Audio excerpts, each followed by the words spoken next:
요한복음 6장 52절에서 59절. 그러자 저 사람이 어떻게 자기 살을 우리에게 먹으라고 줄 수 있단 말인가 하며 유다인들 사이에 말다툼이 벌어졌다. 예수님께서 그들에게 이르셨다. 내가 진실로 진실로 너희에게 말한다.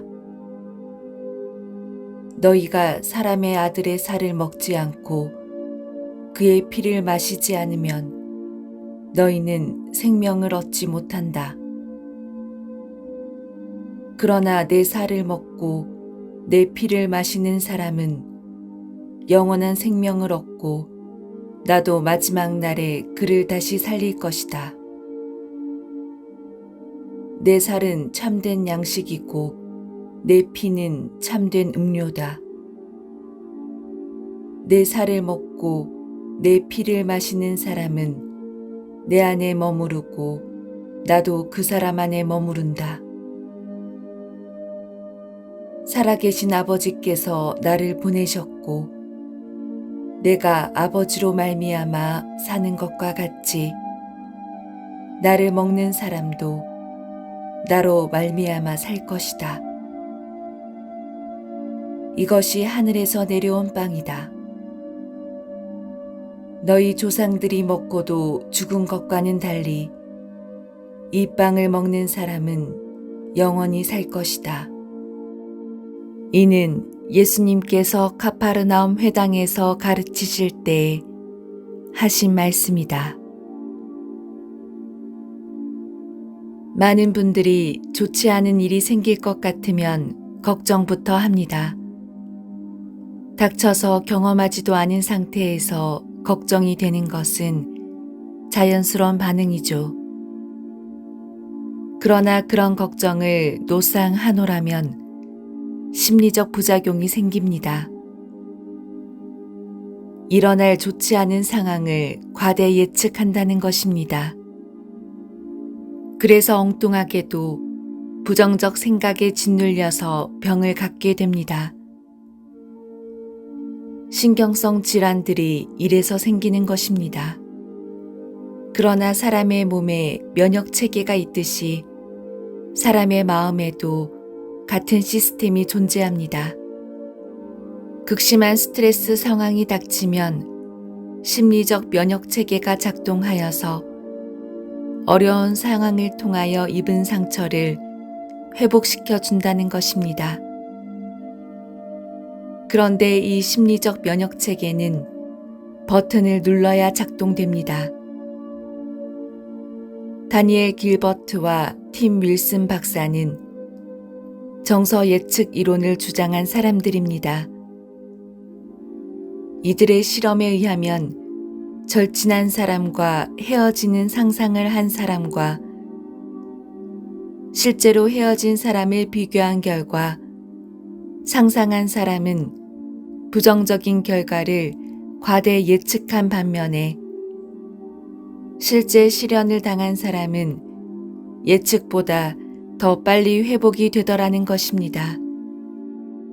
즉, 종교를 갖든가 자기 외모를 바꾸든가 취미 생활을 하던가 해서 마음을 추스르더란 것입니다. 심리적 면역 체계를 작동시켜서 황폐해져가는 마음을 비옥하게 만들려면 성경 묵상을 하시는 것이 좋습니다. 성경 묵상은 사람의 심리적 면역 체계를 가장 강력하게 강화시켜 줍니다. 주님께서는 내 살을 먹고 내 피를 마시는 사람은 내 안에 머무르고 나도 그 사람 안에 머무른다 하셨습니다. 사람을 잡아먹는다고 하면 많은 이들이 야만인들이라고 치부합니다. 그러나 식인 풍습을 가진 사람들이 사람을 먹는 이유는 죽은 사람의 지혜를 얻기 위해서라고 합니다. 이런 식인 풍습은 우리 교회에도 있습니다.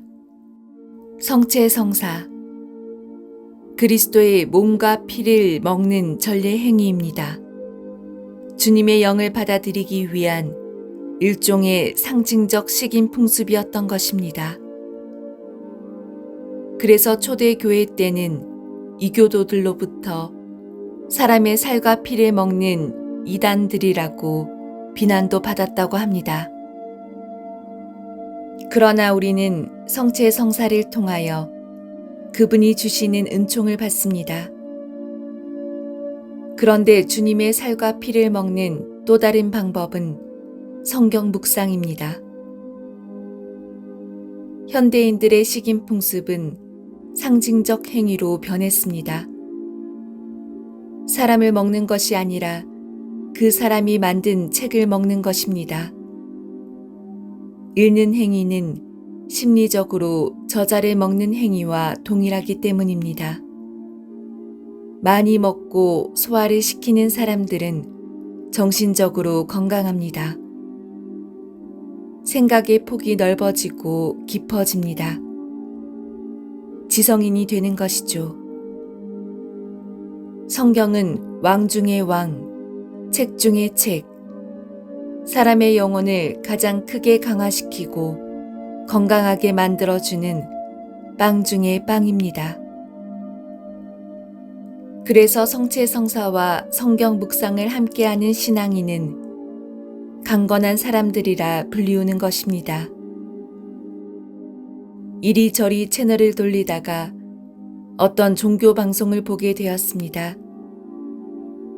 교회 안에 완전 가득 찬 신자들, 그 종교인이 열정에 차서 하는 이야기를 경청하는 모습이 아름다워 보였습니다.